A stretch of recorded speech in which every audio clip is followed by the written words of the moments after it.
dentro de cartuchos empoeirados, encontrei universos inteiros. Salvei reinos de meros kilobytes. Naveguei aos quatro cantos de um polígono e encarei a mim mesmo no reflexo de um CD-ROM. E mesmo assim, sigo buscando a resposta. Você conhece o Mario? Let's go! Yahoo! Uma nova fase começa. Bem-vindo à segunda temporada.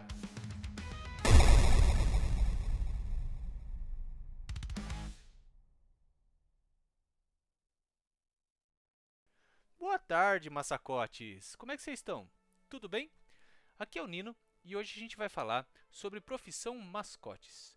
Sim, vamos trazer os mascotes mais famosos dos videogames de todos os tempos, com algumas curiosidades, como eles foram criados e os jogos mais importantes, os jogos indispensáveis que você deve jogar para poder garantir a sua carteirinha gamer, tá?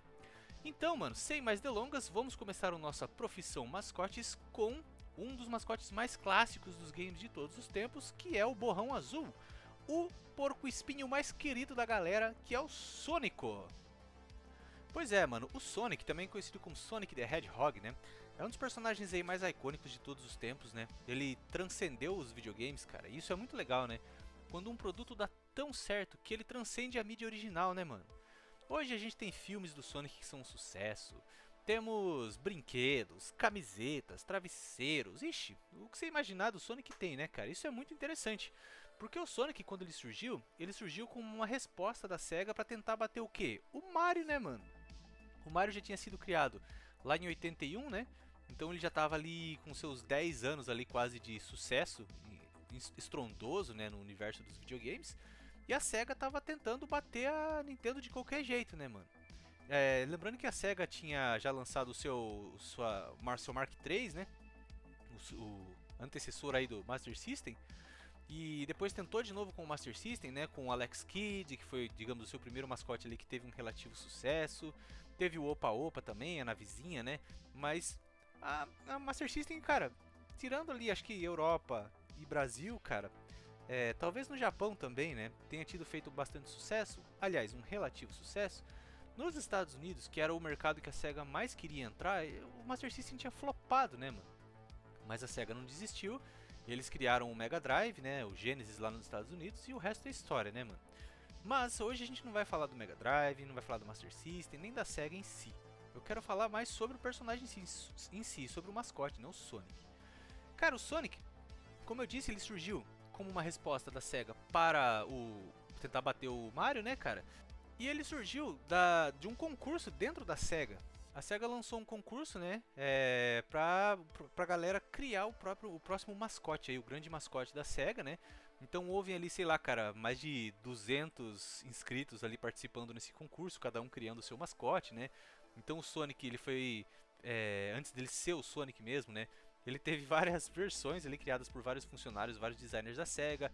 Teve o Sonic que não era Sonic, né, mas era um coelho.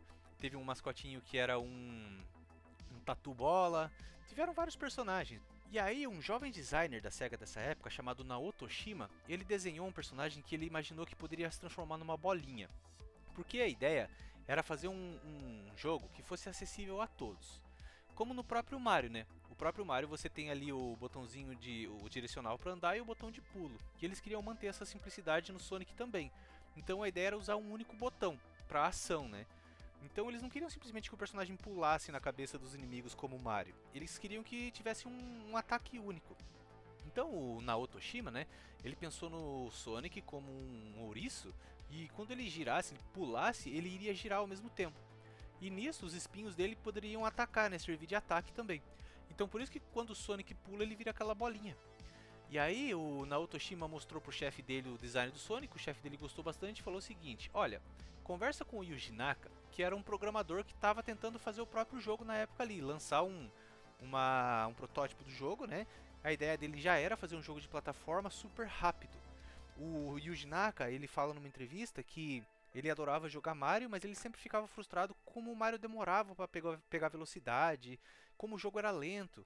E ele falava assim: poxa, se eu demoro 30 segundos para atravessar esse trechinho, eu posso fazer um jogo que leve 10 segundos. E quando o Naoto Oshima mostrou o design do Sonic pra ele, o Yuji Naka adorou, cara. Ele falou, cara, já dá uma sensação de velocidade, é isso mesmo que eu quero. E eles começaram a trabalhar junto com um outro cara ainda, um terceiro cara que é o Hirokazu Yasuhara, né? Que é o cara que fez o game design em si, que fez as fases e tudo mais. Então, a ideia já era ter um personagem ali focado na velocidade, né?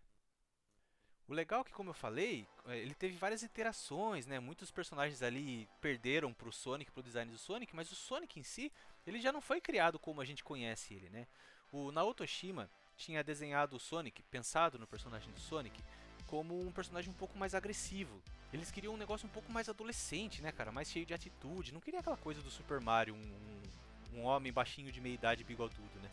Então o Sonic, o design inicial dele, pra você ter uma ideia, ele tinha presas, dentes, assim, sabe? Presas, uns dentões, né? É como se fossem pra morder mesmo. E o Sonic, inclusive, ele fazia parte de uma banda de animaizinhos, né? Então, tipo, cada membro da banda era um animal, era uma banda de rock, né? Cheia de atitude, assim. E o Sonic, cara, muito antes do Sonic de 2006, ele teve uma namorada humana, né? Logo na criação dele, logo na concepção, o Sonic tinha uma banda de rock, ele era dentuço, e ele tinha uma namorada chamada Madonna, que era super gostosona, assim, que era uma personagem humana, né? Com um decotão, assim e tal, bem curvilínea, né? E quando o Sonic ganhou o concurso lá na SEGA do Japão, eles mandaram o design para a SEGA da América, dos Estados Unidos, para ver, né, o que eles achavam. E a SEGA dos Estados Unidos odiou, assim, falou: não, isso aqui a gente não pode vender isso aqui para as crianças americanas, né? E aí uma moça chamada Madeline Schroeder, que ela era gerente de produtos da SEGA na época, ela redesenhou o Sonic, né, junto com um time de design lá americano. Ela tirou aquelas presas do Sonic, né, os dentes, deixou o design dele mais fofinho, mais arredondado, tirou a namorada humana dele, né, que era super sexy, sexualizada, e tirou a banda de background também. Ou seja, o Sonic ele não tinha mais uma história, assim, né, uma personalidade, ele simplesmente era um bichinho fofinho. Mas eles mantiveram a cor azul porque era a cor da SEGA naquela época. E isso foi muito interessante porque criou um conflito enorme entre o pessoal dos Estados Unidos e do Japão, né? Porque o pessoal do Japão não queria fazer aquelas mudanças, eles queriam um Sonic mais agressivo ali, mais maneiro, né? Queriam que ele fosse como ele foi criado. Então a Madeline ela teve que voar para o Japão para explicar para eles numa reunião por que, que o Sonic não poderia ser feito daquele jeito. E eles bateram o pé, ela conta que foi uma reunião bem difícil, mas que no final das contas eles cederam e o resto é história, né, mano? O Sonic tem esse design icônico dele, que foi sim mexido algumas vezes, né? Até voltando a se parecer um pouquinho mais com o Sonic antigo. Isso lá na era do Dreamcast, lá em 98, né, com o Sonic Adventure, né? Eles trouxeram esse design original um pouco mais assim para o próprio Sonic, que é o Sonic mais magrinho, né, mais alto, com mais cara de como eu posso dizer, cara, de adolescente, com os olhos verdes e tal, e uma atitude assim debochada, né? Então eles recuperaram um pouquinho isso com o Sonic na era Dreamcast e até hoje, né? É aí o design do Sonic que se manteve, né, mano? Legal a gente notar também que o Sonic ele saiu numa época lá em 91, né? O primeiro jogo saiu pro Mega Drive e vendeu muito bem, foi um sucesso enorme, né? Mas o Naoto Oshima ele conta alguns detalhes da criação do design do Sonic que ele fala assim: além do Sonic ter os espinhos dele, né, para poder atacar os inimigos, ele também tem aquele tênis vermelho dele com as fivelas, né? Porque foi baseado na bota do Michael Jackson, que tinha acabado de lançar o álbum Bad lá em 91, que também foi um grande sucesso, né? Ele falou que as botinhas foram. O tênis, né, do Sonic foi baseado na botinha do Michael Jackson, por isso que ele tem aquela meinha branca por cima e a fivelinha. Só que ele não queria fazer uma bota branca, que ele achava, aliás, uma bota preta, né, que era igual a bota do Michael Jackson, porque ele achou que iria ser meio sem graça. Então ele pintou de vermelho porque era a cor do Papai Noel. E ele falou que o Papai Noel era um personagem que era muito reconhecido pelas crianças, então ele pintou a botinha de vermelho.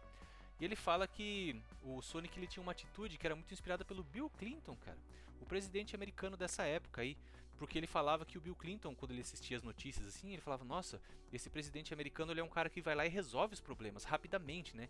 Onde ele chega assim, ele resolve os problemas na hora. Então isso aí carregou para a atitude que o Sonic tem.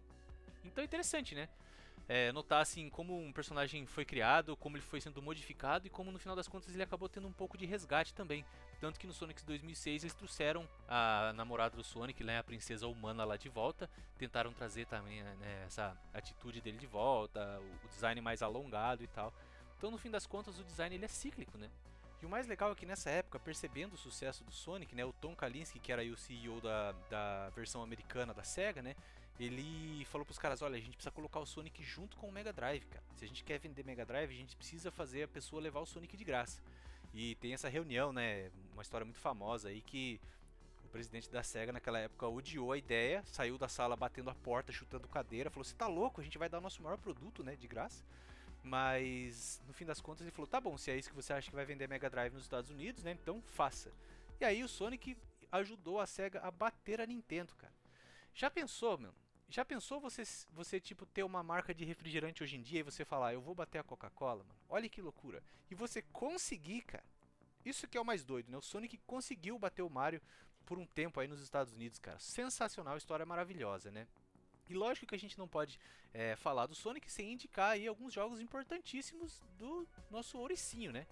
Então eu trouxe aqui 3 jogos que são os meus 3 jogos preferidos aí do Sonic, pra quem quer dar uma chance ou revisitar, que são o Sonic 2, que eu acho que é o Sonic mais legal, é o que eu mais gosto do Sonic. Ele é uma mistura do 1 com o 3, né? Que o 3 é mais complexo e o 1 é mais simples e o 2 fica bem no meio. E é onde você tem o Sonic com o Spin Dash, que é aquela giradinha que ele dá no chão ali. Então, pra mim ele é o melhor. Eu recomendo também o Sonic Generations de 2011, que é uma mistura do Sonic 3D com o 2D, que é bem legal, você controla os dois personagens, o Sonic velho e o Sonic novo. E o Sonic Mania de 2017, que é um retorno às raízes 2D e é um jogaço. Top 3 jogos do Sonic pra mim. E é claro que não existiria o Sonic sem o nosso querido Mario. Pois é, cara, você conhece o Mario? E o Mario, por sua vez, não existiria sem o nosso querido Popeye. Pois é, tu não sabia não, cara? O Mario, ele surgiu, na verdade, de uma necessidade, cara. A Nintendo, eles tinham adquirido o direito de fazer um jogo do desenho Popeye, lá no comecinho dos anos 80. Mas esse contrato aí não deu certo, acabou que não deu certo de fazer o jogo. Então a Nintendo ela queria um jogo para substituir o projeto do Popeye. E aí o Mario, que na época nem era chamado de Mario ainda, na época era chamado de Jumpman, nasceu para ser o herói que ia resgatar a Pauline do gorila Donkey Kong, que nem era o Donkey Kong ainda, cara. Loucura, né, mano? Como as coisas surgiam. Quer dizer, não era o Donkey Kong como a gente conhece hoje, né? Mas o Donkey Kong foi um jogo lançado nos arcades em 1981, cara. E nesse jogo, o Jumpman, né, que viria a ser o Mario, ele precisava escalar alguns andaimes, desviando de alguns obstáculos, que eram uns barris assim, para resgatar sua namorada Pauline das garras do gorila Donkey Kong. E esse foi o jogo que não só apresentou o Mario ao mundo, mas também deu origem a 2 dos mascotes mais icônicos da Nintendo, né, na mão do Shigeru Miyamoto. Loucura, cara. E esse foi um dos primeiros jogos que eu joguei na minha vida, o Donkey Kong de 81. Joguei no meu videogame, no meu Turbo Game, né?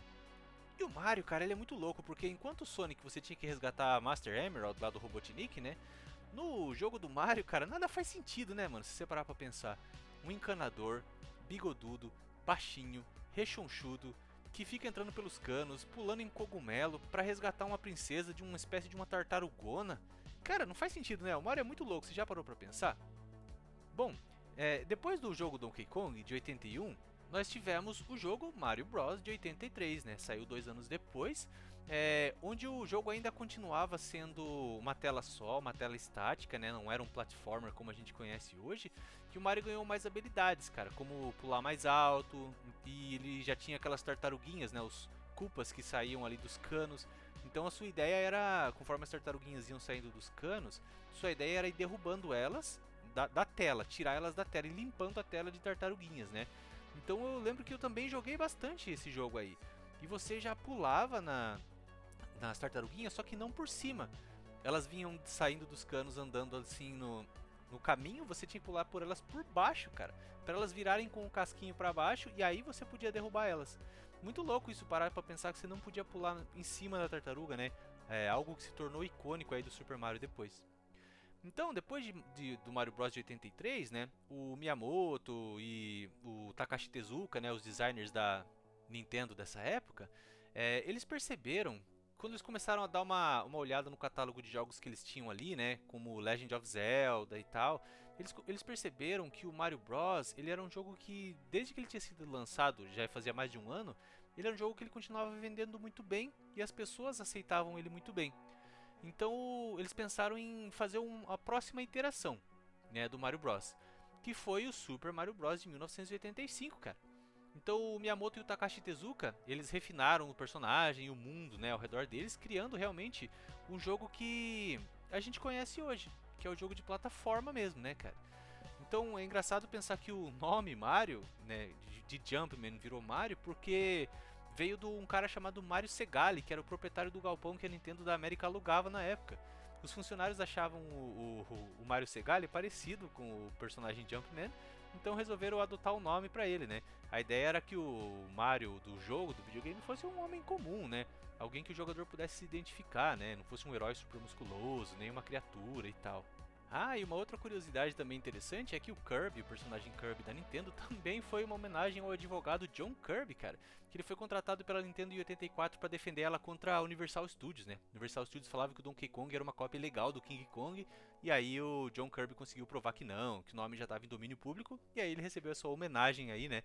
Ficando marcado para sempre também, então mais uma curiosidade, né? Mas é basicamente essa é a história do surgimento do personagem Mario, né? O maior mascote mais reconhecido dos videogames de todos os tempos, né, cara? Que inclusive dá nome aqui ao meu singelo projetinho, meu podcast, né? Então o Mario surgiu aí como Jumpman, né? Já tentando salvar a Pauline. E essa foi a sina do Mario, né, cara? Ele depois da Pauline ele passou a tentar salvar a Princesa Peach, né? Que no Mario de 85, no Super Mario Bros. Nem se chamava Peach ainda, era a Princess Toadstool, né? E no primeiro jogo, cara, a gente já tem toda a fundação, né? De todos os outros jogos do Mario 2D aí, até alguns Marios 3D. Se você jogar o Mario, os Marios 3D aí mais recente, né, cara? O Mario Wonder, Super Mario Wonder, você vai ver que a base já estava toda lá em 85, né? Os inimigos, os canos, os cenários. E desde o início eles já pensavam num jogo onde você tinha que pular nos inimigos, né? Pular nas tartarugas, pular nos Goombas, é onde você podia entrar nos canos. E eles já tinham 3 ambientes em mente, né? Lá desde o primeiro Mario, que era o ambiente aquático, o ambiente terrestre e o ambiente do céu, né? Onde você podia bater lá no bloquinho e sair aquele pezinho de feijão que foi baseado inclusive no João e o pé de feijão, né? Para você poder escalar o pé de feijão e ir pro céu, pro mapinha do céu, assim. Então tudo já estava ali desde o primeiro jogo, né? Trilha sonora também já foi desenvolvida, pensada para cada ambiente, né? Para o ambiente aquático, o terrestre e o aéreo e tudo. Umas curiosidades também é legal, assim, apesar da gente pensar no Mario hoje como um encanador, né? Ele não surgiu como encanador. O Jumpman lá de 81, ele era um carpinteiro, cara. Por isso que ele tá naquela obra lá, tentando resgatar a Pauline e não tem canos, né? Por isso que não tem encanamento nesse jogo. E o Mario, ele só tem um macacão, um bigode e uma boininha por causa das limitações técnicas da época. Eles não conseguiriam animar o cabelinho dele, então eles deram uma boininha pra ele. E aí pro rosto não ficar só um quadrado sem expressão, né? Eles colocaram um bigodinho e um narigão nele, cara. E como o Donkey Kong de 81 e o Mario Bros de 83 não tinham background, não tinham fundo, ou seja, o fundo das fases eram pretos, eles colocaram um macacãozinho vermelho nele na época para destacar mais o movimento do personagem, só depois que foi inverter. Né, ele tinha o macacãozinho vermelho com a camisa azul e depois que foi inverter para a camisa azul, aliás, para a camisa vermelha com o macacãozinho azul, né, como a gente conhece ele hoje. E cara, né, o que a gente pode falar de Mario? O maior mascote de todos os tempos, graças a Popeye. Se nós temos, olha, se a gente tem Sonic hoje é por causa do Mario, e se a gente tem Mario hoje é por causa do Popeye. Então nós temos o Sonic e o Mario por causa do Popeye, cara. Então nunca fale mal de Popeye. Inclusive depois, com o sucesso do Donkey Kong, né? Finalmente conseguiram lançar o jogo do Popeye, né? Que inclusive é bem parecido com o Donkey Kong. Inclusive joguei muito, cara. E é claro, né? A gente tem que indicar aí o top 3 jogos seminais, os jogos mais importantes para se jogar da franquia Mario, baseado o quê? Na minha opinião, né? Então, cara, eu vou recomendar, lógico, o primeiro aqui é o Super Mario World, lançado em 23 de agosto de 91 nos Estados Unidos e em 21 de novembro de 1990 no Japão, para a Super Nintendo. No Brasil ele só chegou, cara, oficialmente em 30 de agosto de 1993, olha que loucura. Jogaço, é o jogo que marca a estreia do Yoshi, né, que tem um mapinha lá na tela, maravilhoso. Nossa, esse jogo, cara, as músicas, né, o gráfico, a jogabilidade foi aperfeiçoada, ele é perfeito, cara. Jogo Super Mario World como primeiro lugar, sem dúvida. Segundo lugar foi o jogo que me trouxe de volta para o mundo do Super Mario lá no Nintendo Wii, que é o Super Mario Galaxy. maravilhoso, com um monte de planetas para você explorar, cada um com um tema diferente, vai fazer sua cabeça explodir o layout das fases. É um jogo difícil, mas que vale muito a pena. O 2 também é excelente, e é um jogo que, cara, quando você achava que o Mario não podia se reinventar mais, esse jogo veio chutando portas, pra mim ainda é considerado aí o melhor. E lógico, um dos mais recentes aí, que é o Super Mario Odyssey, né? Uma evolução natural aí do Galaxy, lá do Nintendo 64 também, né? Uma evolução natural, um jogo 3D onde você explora vários universos, sem dúvida nenhuma, jogaço. Esse é o meu top 3. E tem muito mascote, cara. Tem muito mascote maravilhoso no mundo dos videogames. Nós temos o Crash do PlayStation, né? Nós temos até o Gex lá da 3DO, que é um personagem legal, interessante. O próprio Donkey Kong, que de vilão passou a herói, né? Com jogos maravilhosos também. Mas, cara, eu sinto que eu tenho que ser fiel, assim, a mim mesmo, sabe? E falar dos personagens, assim, que mais me impactaram, cara. Então, apesar de gostar de todos esses personagens, né? O Banjo também, da Rare, né? O Banjo-Kazooie lá da Nintendo. Eu vou falar de um personagem que eu gosto bastante, que é o Rayman. Pois é, cara. O Rayman é um personagem francês, né? Lá da Ubisoft, criado por um cara chamado Michel Ancel em 95. Mas é legal voltar no tempo, cara, porque o Rayman, apesar de ele ter saído lá no PlayStation, né, ter sido aquele grande sucesso lá em 95, ele não foi criado pro PlayStation inicialmente, cara. É legal a história desse jogo porque ela tá intrinsecamente ligada com o Michel Ancel, né, que é o designer do Rayman. Nessa época, um pouquinho antes, se a gente voltar lá em 92, o Michel era um adolescente, cara, ele tinha 19 anos ali. E ele já programava, já fazia parte gráfica, assim, ele já até tinha trabalhado em alguns pequenos joguinhos, mas nada comercial, assim, né? E aí a Ubisoft estava lançando um concurso numa revista de computação gráfica e games e ele participou. E apesar de ele não ter ganhado o concurso, cara, ele recebeu um telefonema lá da Ubisoft e pediu pra ele ir lá na sede dos caras, né? Porque eles se interessaram ali pelo que ele tinha feito, a demográfica que ele tinha feito e tal. E ele foi, né? E ali já deram pra ele meio que rédeas livres, cara. Faça aí o que você tiver vontade. Inclusive deram pra ele um dos primeiros Game Boy na época, nem era o Color ainda, né? Que nem tinha sido lançado, pra ele já começar a desenvolver o jogo pro Game Boy. Então ele foi muito sortudo, né, cara? Já desde tipo assim, moleque ali, primeiro emprego, e tal, já foi pra Ubisoft. E a Ubisoft era uma empresa que ela não tinha ainda grandes títulos, né? Ela tava tentando lançar um hit. E aí quando ele aceitou esse emprego, né? Ele foi chamado lá na Ubisoft para trabalhar, aí ele foi para Paris com a família e tudo. Só que a Ubisoft ela mudou de sede, e ela foi para Paris. E Paris era um lugar muito caro de se morar. Então a família dele não conseguiu arrumar um lugar para morar em Paris, e ele acabou desistindo, né, de trabalhar na Ubisoft e foi fazer videogames independentemente. E foi aí que ele começou a trabalhar no Rayman, cara. Então, além do Rayman não ser um jogo inicialmente feito para PlayStation, ele não era nem um jogo inicialmente feito pela Ubisoft, cara. Ele era um jogo totalmente independente. Então ele ficou responsável pela arte toda, né? O Michel ele começou a desenhar o personagem, o Rayman. Inclusive, quando ele começou a desenhar o Rayman, cara, tinha até uma versão para Super Nintendo. É legal, se você procurar no YouTube você consegue ver esse vídeo. E aí ele, como ele não era um desenhista assim profissional, né? Ele resolveu fazer o Rayman um personagem simples, sem bracinhos e sem pernas, né? E é um negócio que eu lembro que quando eu era moleque eu jogava o Rayman e eu ficava chateado porque eu sentia que o personagem estava incompleto, cara. Olha só, né?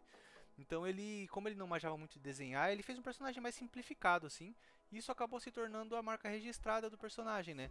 Não ter bracinhos e não ter perninhas, porque quem jogou o primeiro Rayman lá de Play 1 sabe do que eu tô falando, cara. As animações do personagem e as animações do jogo em si são muito fluídas, muito variadas, cara. Realmente a impressão que você tem é que você tá jogando um desenho animado. Só que não foi sempre assim. Porque o Rayman, ele surgiu para ser um game para Super Nintendo, como eu falei, só que era para aquele add-on de CD do Super Nintendo, o Super Nintendo PlayStation, que nunca chegou a ser lançado. Então, quando o Super Nintendo PlayStation faliu o projeto, né, acabou, que a Nintendo fez aquela burrada com a Sony, né, que largou a Sony para ir trabalhar com a Philips, né, o resto é história. Então eles se viram com um jogo ali, mas sem uma plataforma para lançar, porque o Super Nintendo normal em cartucho não poderia rodar aquele jogo. Então eles se viram ali, pô, será que a gente vai pro 3DO ou pro Atari Jaguar, que eram as plataformas novas que estavam chegando no mercado naquele momento, né?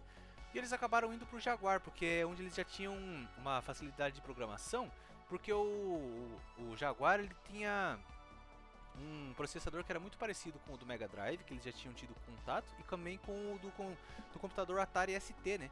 Que é o computador que eles usavam para programar, então a arquitetura era parecida. E o Atari Jaguar ele conseguia rodar o Rayman a 60 frames por segundo, coisa que o 3DO não conseguia, né? Então eles foram ali, começaram a trabalhar com o Atari Jaguar, só que um pequeno console acabou chegando no mercado, né, logo em seguida, que era sim o Sony PlayStation, né, o PlayStation 1. E aí, cara, aí mudou o jogo, né? Porque primeiro que eles tinham capacidade agora 10, 20, 30 vezes a mais capacidade de armazenamento, já que a mídia agora era CD, não era mais cartucho, né? E eles podiam realmente trabalhar, caprichar nas texturas, nas animações, né, no som e tal. Então por isso que o Rayman, quando você joga ele pela primeira vez, mesmo no Play 1, assim, ele é um jogo impressionante, com muitas cores, muitas camadas de parallax, né? Muitos inimigos na tela ao mesmo tempo e todos eles com animações super fluidas, cara, feitas à mão, né? Então, o Rayman mesmo, né, o helicópterozinho dele, o soco dele que ele gira a mãozinha e tal, seria algo que eles não conseguiriam fazer nas outras plataformas, né? Não dessa forma assim. E no PlayStation eles tiveram mais essa qualidade gráfica disponível, né, cara? Só que apesar de eu ter jogado o primeiro Rayman no Play 1, e até hoje é um jogo muito legal, apesar de ser um jogo bem difícil, né? Inclusive, como eles não tiveram muito tempo para testar o jogo já estava assim, o prazo dele já estava bem apertado, né? Então eles lançaram o jogo sem testar muito e eles só perceberam o quão difícil tinha se tornado o jogo depois que o jogo chegou no mercado, né? Então ele foi um jogo que vendeu bem, inclusive na Europa, ele vendeu muito bem na Europa, batendo os outros blockbusters da época do PlayStation, como o Gran Turismo e o Tomb Raider, cara. Olha só que interessante, né? Só que nessa época o 2D já estava perdendo bastante espaço pro 3D. Então, quando saiu ali o 64, né, o Saturno, assim, aí não teve jeito, cara. Eles tiveram que trabalhar num jogo 3D, então por isso que o Rayman 2 já era um jogo 2D também muito legal, um jogo que conseguiu fazer muito bem, né, a transição do 2D pro 3D, que não era comum na época. Vide aí jogos como Sonic ou Earthworm Jim, né, que fracassaram quando foram pro 3D. O Rayman não, ele é um jogo muito legal, o 2 para 3D, apesar de eu não ter jogado muito. O Rayman 3 também é um jogo que expande depois, né? PlayStation 2 e tudo, com gráficos melhores e tudo mais. Inclusive você tem habilidades no Rayman 3 que não tinha nos outros, como roupas que você pode trocar, né? Enfim. Mas eu trouxe o Rayman, cara. Eu podia muito bem ter trazido o Donkey Kong. Claro, um personagem maravilhoso, cara. Joguei muito Donkey Kong. O próprio Banjo-Kazooie também joguei. Um jogo muito legal, sem dúvida, né? O Crash, como eu já mencionei. Mas por que eu trouxe o Rayman hoje, cara, pra falar dele, né? Aqui na profissão dos mascotes, cara. Por causa de um pequeno joguinho chamado Rayman Legends. Que é um jogo que saiu aí pra nova e velha geração, né? Play 4 aí, Play 5, que é um jogo que volta para as origens, né? O 2D mesmo. Só que ele é um jogo que ele volta tanto para as origens que é o Michel Ancel, ele volta pro projeto, né? Ele tinha se distanciado na época dos Rayman 3D. Ele volta pro projeto e ele traz um monte de artistas, cara, que trazem um frescor muito grande pro jogo, né? Sem contar que ele é um jogo lindo, lindíssimo, lindíssimo. O Rayman Legends ele é a continuação do Rayman Origins, que também segue o mesmo estilo. Só que como ele inclui os levels do Rayman Origins nele, eu recomendo jogar o Legends direto, sabe? Então ele é um jogo maravilhoso, perfeito, assim, perfeitamente balanceado, com gráficos lindos, né? O gameplay fantástico. Você pode jogar até 4 jogadores simultaneamente. Ele tem horas e horas e horas de conteúdo extra, muitos desbloqueáveis, segredos para caçar, né? A trilha sonora é maravilhosa também, né? Além daquelas fases musicais dele que são muito divertidas também, né? Então, cara, o Rayman Legends foi o que me fez escolher o Rayman para falar hoje, porque é o que eu mais joguei, né? De todos os Raymans, é um dos meus platformers aí preferidos. Tem pra tudo quanto é console, pra Switch, pra todos os Playstations, Xbox e tudo mais, né? Então é um jogaço, cara. Bom, e pra terminar, é claro, eu recomendo você jogar muito o primeiro Rayman, mas lembre-se que ele é um jogo difícil, tá? Mas ainda é um jogo muito bonito. Jogue o Rayman 2, que é super legal também, né? Tem até ele com os Rabbids lá, mas enfim, não é muito pegada de Rayman, né? E joga o Rayman Legends, cara, que é assim, pra mim é a ápice aí, o ápice dos jogos 2D, principalmente do Rayman. Melhor que muito Mario, inclusive, viu, cara? O Rayman Legends, jogaço. Inclusive a Ubisoft acabou de anunciar que está trabalhando num Rayman novo. Eu espero que seja uma continuação no mesmo estilo, né? Aquele estilo da UbiArt Framework, que é uma engine que eles criaram que tinha o foco no artista, né? Por isso que o jogo é muito lindo. É muito fácil de trabalhar a arte nela e implementar personagens novos, sprites novos, né? É muito mais simplificado nessa engine, então por isso que ele é um jogo tão lindo, cara. Mas eu espero que você tenha se divertido, cara, com a profissão mascotes. Eu, quando penso em mascotes, eu penso em bichinho fofinho. Tirando o Mario, né, cara? Mas o Mario também é fofinho. Então, por isso que eu trouxe. Mas, cara, você pode pensar em mascote, né? Como Kratos, se você quiser, o Nathan Drake, ou Marcus Phoenix e tal. Mas pra mim, mascote é bichinho fofinho. Por isso que eu trouxe eles aí. Pra mim, pra você ser contratado aqui na profissão mascote, você tem que ser fofinho. Então eu espero que você tenha gostado das indicações, que você tenha pelo menos, sei lá, visto alguma curiosidade que você não se lembrava, né? E é isso, cara, vamos jogar joguinho de mascote, espero que logo a gente tenha outros mascotes novos, né? Que nem acabou de sair o Silk Song aí, sucesso, espero que crie uma nova onda de mascotes. Mas, por hoje é só, eu vejo vocês no próximo episódio, um grande abraço, fui!